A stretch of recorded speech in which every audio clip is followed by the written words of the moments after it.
LIC music present. प्रेम से बोलिए डमरू वाले बाबा की।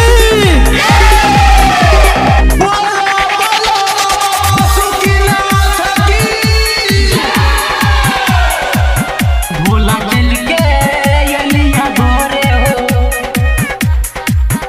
चलो ढारे भोरे भोरे हो। भोला चल के यलिया गोरे हो, चलो ढारे भोरे भोरे हो। भोला चल के यलिया गोरे हो, चलो ढारे भोरे भोरे हो। अखियां जागल छो नशा लागल छो, अखियां जागल छो नशा लागल छो। गाजा पीली थोरे थोरे हो। भोला चल के यलिया गोरे हो, चलो ढारे भोरे भोरे हो। भोला चल के यलिया गोरे हो, चलो ढारे भोरे भोरे हो। अखियां जागल छो नशा लागल छो, अखियां जागल छो नशा लागल छो। पीली गाजा थोरे थोरे हो। भोला चल के यलिया गोरे हो, चलो ढारे भोरे भोरे हो, चलो ढारे भोरे भोरे हो। भोला चल के यलिया गोरे हो।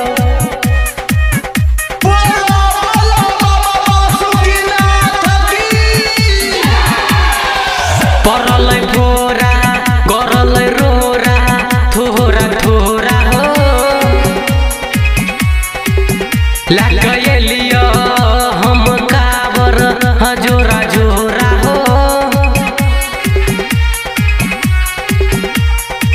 तोरे दरबार में बाबा छियो हम खारा हो खारा हो। परल भोरा गरल रोरा थोरा थोरा हो। लगलियो हम काबर जोरा जोरा हो। तोरे दरबार में बाबा छियो हम खारा हो खारा हो खारा हो। लेके अलियो बाबा तोहरे लभांग भर झोरे हो। भोला चल के यलिया गोरे हो, चलो ढारे भोरे भोरे हो। भोला चल के यलिया गोरे हो, चलो ढारे भोरे भोरे हो, चलो ढारे भोरे भोरे हो। भोला चल के यलिया गोरे हो।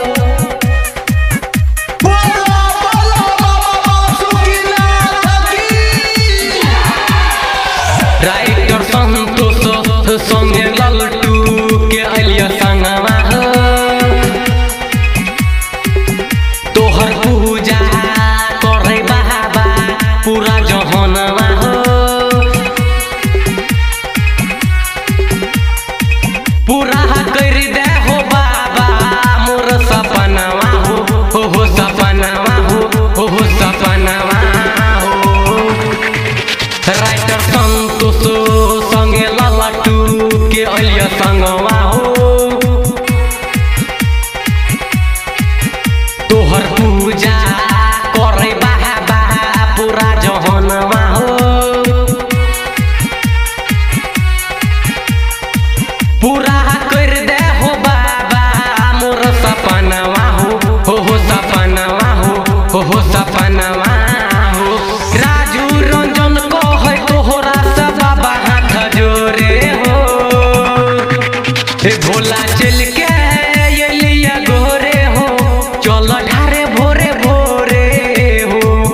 भोला चल के यलिया गोरे हो, चलो ढारे भोरे भोरे हो। LIC music recording studio Triveniganj Supaul.